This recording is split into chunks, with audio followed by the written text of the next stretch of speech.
Hello guys, അപ്പം നമ്മൾ നേരെ ബൈബിൾ ടവറിൽ നിന്ന് പോയത് ഫുഡ് കഴിക്കാനായിട്ടാണ് കേട്ടോ. അപ്പോൾ ഫുഡ് കഴിക്കാൻ നമ്മൾ പോയത് തോംസൺ കാസയിലേക്കായിരുന്നു. അത്യാവശ്യം നല്ല മഴയുണ്ടായിരുന്നു ആ ഒരു ടൈമിൽ. ഇവിടെ ആംബിയൻസ് വൈസ് നോക്കുകയാണെങ്കിൽ സൂപ്പറാണ്, ഒരു അടിപൊളി എക്സ്പീരിയൻസ് ആണ് കേട്ടോ. അപ്പം നമുക്ക് എന്തായാലും ഫുഡ് ഓർഡർ ചെയ്യാം.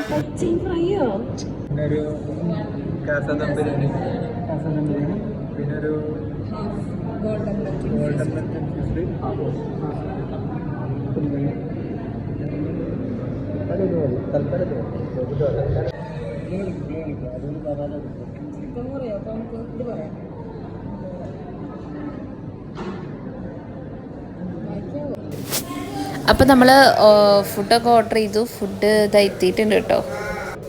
അപ്പോൾ ഫുഡ് നമ്മൾ ഓർഡർ ചെയ്തിട്ടുണ്ടായിരുന്നത് ഇവിടുത്തെ കാസ ദം ബിരിയാണി, അതുപോലെ തന്നെ ഇൻഫ്യൂസ്ഡ് ചിക്കൻ ന്യൂഡിൽസും ചിക്കൻ ഫ്രൈഡ് റൈസും ആയിരുന്നു കേട്ടോ. ഫുഡ് ടേസ്റ്റ് വൈസ് നൈസായിരുന്നു, കുഴപ്പമില്ല, നൈസ് ഫുഡായിരുന്നു കേട്ടോ.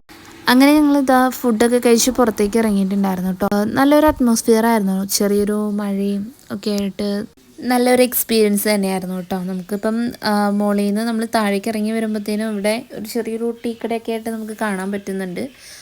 അപ്പോൾ അവിടെ കുറച്ച് നേരമൊക്കെ സ്പെൻഡ് ചെയ്തിട്ട് പിന്നെ ഞങ്ങൾ മുകളിലേക്ക് ചെന്നിട്ട് അവിടെ കുറച്ച് ഫോട്ടോസും വീഡിയോസും ഒക്കെ എടുത്തായിരുന്നു. അതുപോലെ ഫുഡൊക്കെ കഴിച്ച് നമുക്ക് കുറച്ച് ടൈം സ്പെൻഡ് ചെയ്യാൻ, അതുപോലെ തന്നെ ഫോട്ടോസ് വീഡിയോസൊക്കെ എടുക്കാൻ താല്പര്യമുള്ളവരൊക്കെ ആണെങ്കിൽ ഇതൊരു റൈറ്റ് ഓപ്ഷൻ തന്നെ ആയിരിക്കും കേട്ടോ. അപ്പോൾ നമ്മുടെ തോംസൺ കാസയുടെ ലൊക്കേഷൻ വരുന്നത് ഈ സ്പോട്ടിൽ ഇക്കണ്ട വാരിയർ റോഡിലാണ്. അപ്പോൾ എന്തായാലും മസ്റ്റായിട്ടൊന്ന് വിസിറ്റ് ചെയ്യുക. നമ്മളവിടുന്ന് പിന്നെ നേരെ പോയത് അവിടെ നിയറസ്റ്റ് ആയിട്ട് തന്നെയുള്ള ടീ കടയിലേക്കായിരുന്നു. അപ്പോൾ അവിടുന്ന് ഒരു ലെമൺ ടീ ഒക്കെ കുടിച്ചിട്ട് പോന്നു കേസ്.